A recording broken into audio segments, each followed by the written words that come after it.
All right, here we go. Piaget's cognitive theory. Piaget is probably one of the most prominent theorists um, who talks specifically about cognitive development in children. There are some criticisms of Piaget's cognitive theory, but overall, I think there are some really admirable aspects of it that are really important for you to know as a teacher. So know that that if you read articles on Piaget's theory, you will find some criticisms and they're fair, but I think that there are still a lot of elements of this theory that are just important for you to know when you're talking about child development and you're talking about students in your classroom. So basically, Piaget's cognitive theory, I'm just going to grab my pencil again here. What color should I use this time? How about yellow? We'll see what yellow does. Okay, so there are 4 stages: sensorimotor stage, preoperational stage, concrete operational stage, and formal operational stage. And then you have the ages above all of those: 0 to 2, 2 to 7, 7 to 11, and 11 through to adulthood. Okay, so basically what happens is in sensorimotor stage, this is the first stage of child's mental development, which mainly involves sensation and motor skills such as hear, sight, feel, taste, move, manipulate, bite, chew, and so on. So again, if you think of a 0 to 2-year-old child in your life, they are taking in information about the world through their senses, through touching things, through eating things, through hearing, through sight. That's how they're actually learning, and that's how cognitively they are processing new information. 2 to 7, children use their mental ability to represent events and objects in various ways, like using symbols, gestures, and even communication, and so thus their logical reasoning are not yet organized or developed. So think about that brain development, that frontal lobe, it's not near completion at 2 to 7. So, but they are starting to be able to represent sounds like language that are basically symbols. They're starting to be able to do a little bit of that. They have the mental ability to connect symbols now. Okay. Concrete operational, this stage it becomes more stable, think operationally, and use logical reasoning rather than intuitive thought. So they're not just reacting to things, they're actually starting to be able to reason things out. 7 to 11, that grade like 2 to 5. And then 11 years and up, basically grade like 5 or 6 and up. This is when children become more systematic and reasonable, and they cannot only reason of tangible. They cannot only reason using tangible objects, it should say, and events, but also they possess the capability of reasoning and thinking in more abstract, hypothetical, and idealistic ones. So now you can start to say, what if, or what would happen if, and they can actually start to think abstractly. They don't have to actually have the object in front of them or have the event actually happen to them. Okay, so those are the main cognitive stages of Piaget's cognitive theory. Okay, so I always think it's interesting to know who these guys are behind these theories, because they're real living people, or they were real living people. Born in 1896, died in 1980. He was predominantly in Switzerland. At age 11, he published his first publication, which is kind of interesting. He basically studied his own 3 children, and he basically brought about the idea that children actually think differently than adults. And they're not just little adults. That they actually have a unique thinking and learning pattern. And he became interested in psychoanalysis, and he developed theories concerning how children learn. And those are, again, the 4 theories. Criticism, is that his research uses abstract terms that children may not have understood. So when he actually did his research, the actual science, the actual surveys that he did, the actual language that he used with the children may not have actually shown what the children were, how the actual children were processing, but that they actually didn't understand the language. And so that's one of the criticism. They're also finding that now Piaget underestimated what a child can do. Children, we're finding, are much more competent than what he alluded to in these 4 stages. But again, there are some good general cognitive understandings that are still worth looking at. Okay, so basically we're just going to have a go through some of these stages. Again, be thinking about when you're creating for assignment 1, creating your child, which stage do you want the child to be in, and then what can the child actually do cognitively in this stage. So basically, birth, again, think about kids in your life. It makes much more sense when you can think about actual children. So birth to age 2, they're developing their reflexes. So they're moving their little hands around and going, whoa, what is this? What is this thing that's flailing in front of me? So they're figuring out the reflexes. They're starting to form habits where if they cry, they know that mom comes. If they laugh, they know that everybody laughs with them. So they're getting those habits. They're starting to figure out hand-eye coordination.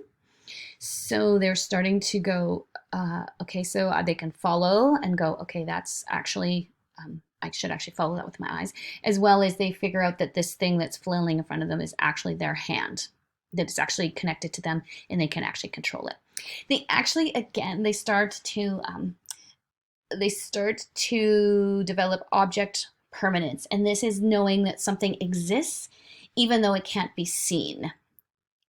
So I want you to stop my video, and watch this little video on a child figuring out object permanence, and just how amazing these kids are. They're like little scientists. They're just taking in, building those schemas in their head.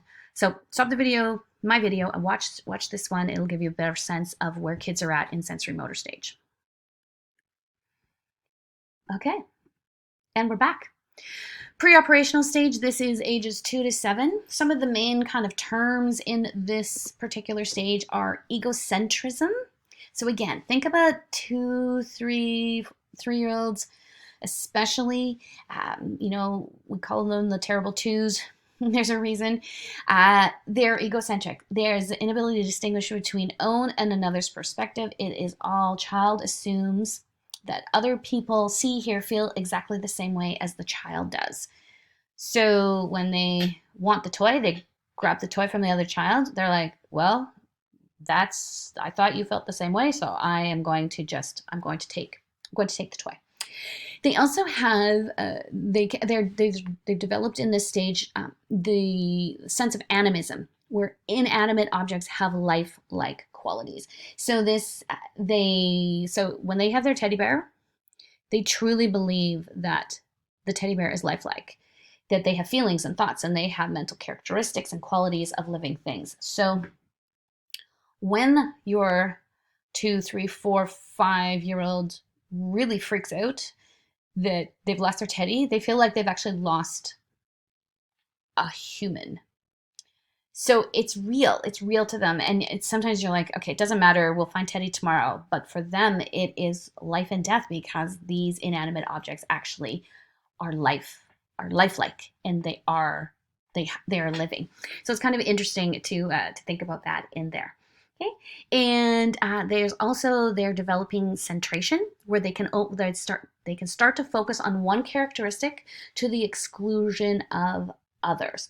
So basically, this refers to the tendency. Okay, for example, a child may complain that there is a little ice cream left in a big bowl. So they're like it looks small. It's in a big bowl. It's a little bit in there. The child will be satisfied, though, if the ice cream is transferred to a little bowl, even though they watch that nothing is added, because he only considers how full the bowl appears to be. So they're so focused on, I have this really little bit of ice cream, that they are okay with a little bit of ice cream being put in a little bowl, because that's their focus.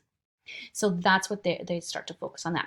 I want you, again, to stop me, and I want you to go to this selective attention test, and I want you to actually do the test, and we're going to talk about it and collaborate, and do what they ask you to do on the video. It's a really interesting test, and then we'll have a bit of a discussion on that. So stop, go watch the video, and then we'll finish. It's fun, isn't it? That video is fun. We're going to talk about it on Collaborate. But let's finish off the last sort of the term that you will connect with the pre-operational stage. This is conservation. This is the understanding that something stays the same in quantity even though its appearance changes. Okay, so, or basically in this stage, they are lacking. They're lacking the ability to conserve. So I want you to, again, this young lady is in the pre-operational stage, and I want you to watch your video, and I want you to then watch a young lady in the concrete operational stage. So that's 7 to 11, and see the difference in how they're thinking about conservation. So again, stop, watch these videos, and then come on back. It's super interesting, isn't it? It's just amazing to see the difference between pre-operational stage and concrete operational. Okay, so here we go.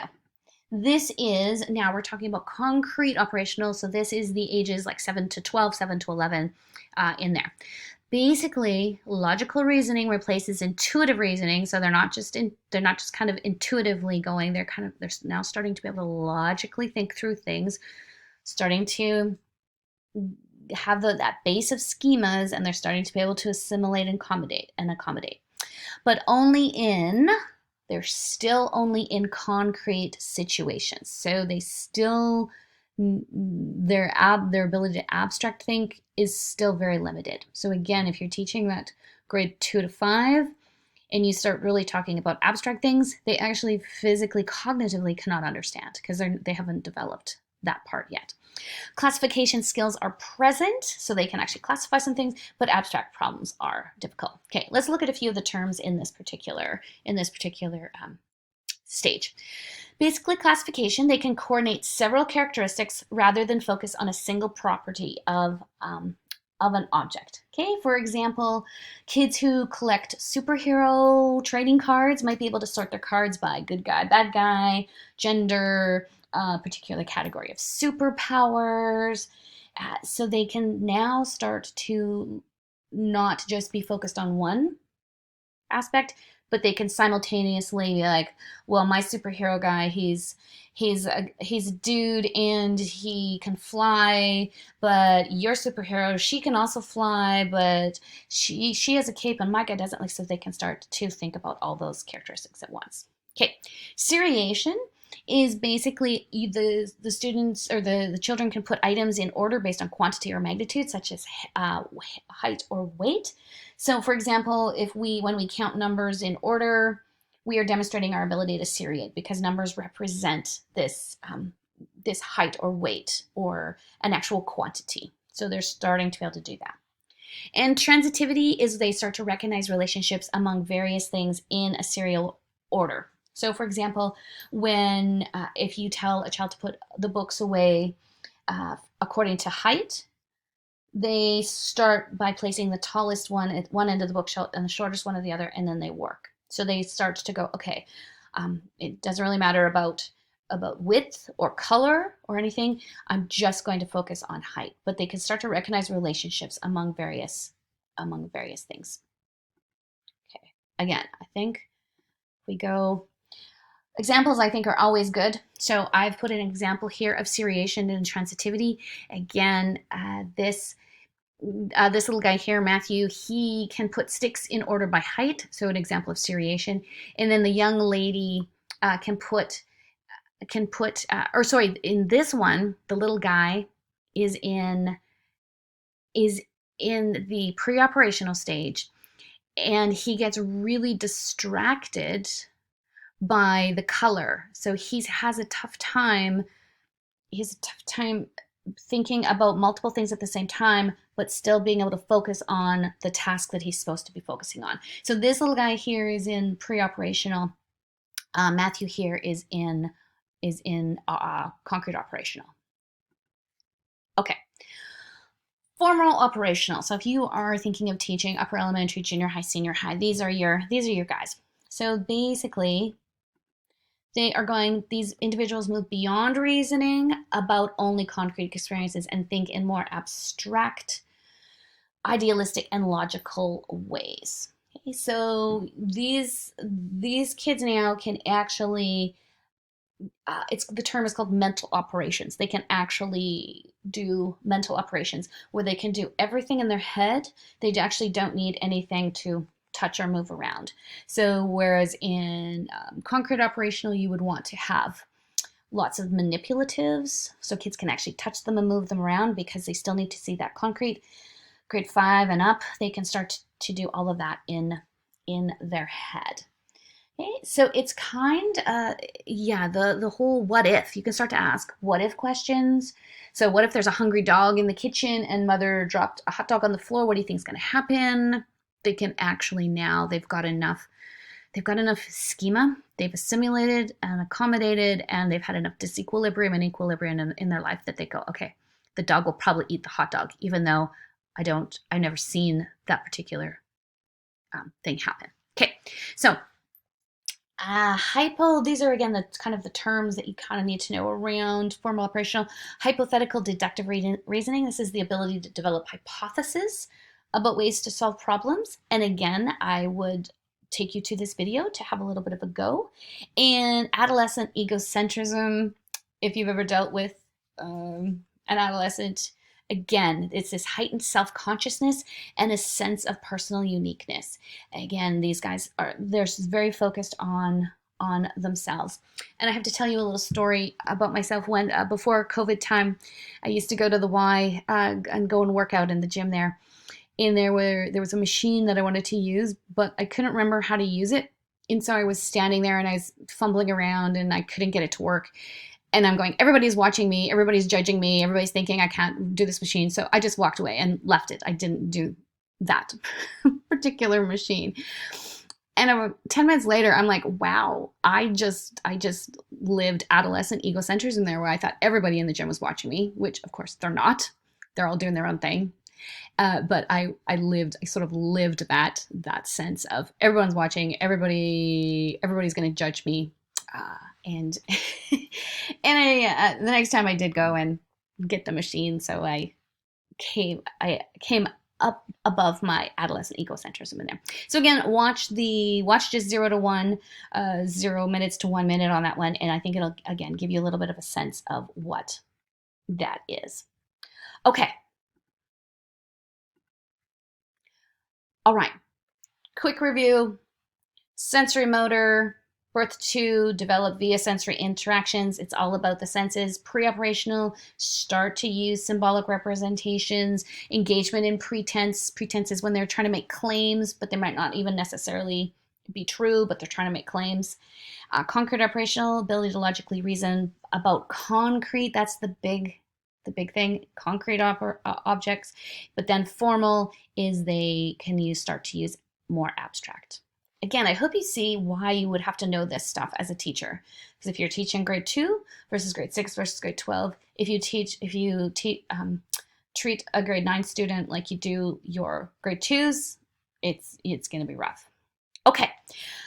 Now, what I want you to do is, if you want, I want you to go back to the opening questions, and maybe you want to change some answers. Maybe you want to add in a little bit more. Again, we're going to discuss this in Collaborate, but add in, hopefully you learned some more things about these particular stages as we went through this lecture. Oops, here we go. Also, just want to give you a heads up, we're going to talk through Piaget's theories and all the terms. So if you are going, I don't understand what transitivity is, that's the time to ask for clarifications. I want you to maybe develop some examples. So go, oh, I think this is an example of seriation, but is it? And so start to develop those and think about children in your life and ponder why they acted the way they did in relation to Piaget's stages. So if you have a teenager in your house right now and you're kind of wondering, why is my teenager doing this? Bring forward some examples of what your teenager's doing, and we can have a little bit of a ponder and try to see if we can figure out where this child lies in this particular stage. So that, just a heads up, that's going to happen. And also on Collaborate, we're going to have a little bit of a go with this. So what stage are the examples at? So if you were to say a child is developing through understanding of the world largely through their senses, if you're like, yeah, that's formal operational, just jot down formal operational, and we'll have a bit of a go with this slide and this one. At what stage would you implement the following activities with the most success? So at what stage could you play peekaboo? Again, if you think that's formal operational, just jot that down and we'll have a bit of a go with these. Okay, it's a pretty quick romp through Piaget's stages, but I think it gives you enough to start to be thinking about your child creation for assignment 1 and ultimately about why kids are doing the things that they're doing cognitively at maybe in your practicum or maybe in your own life when you watch children. You kind of go, okay, that actually makes sense. What we're going to do in lesson 8 is look at a couple other cognitive theorists and look at how they justify what children are doing. But again, Piaget is kind of one of those grand theorists in cognitive development of children. Okay, hope you enjoyed. Have a good rest of the day, and we will see you in Collaborate.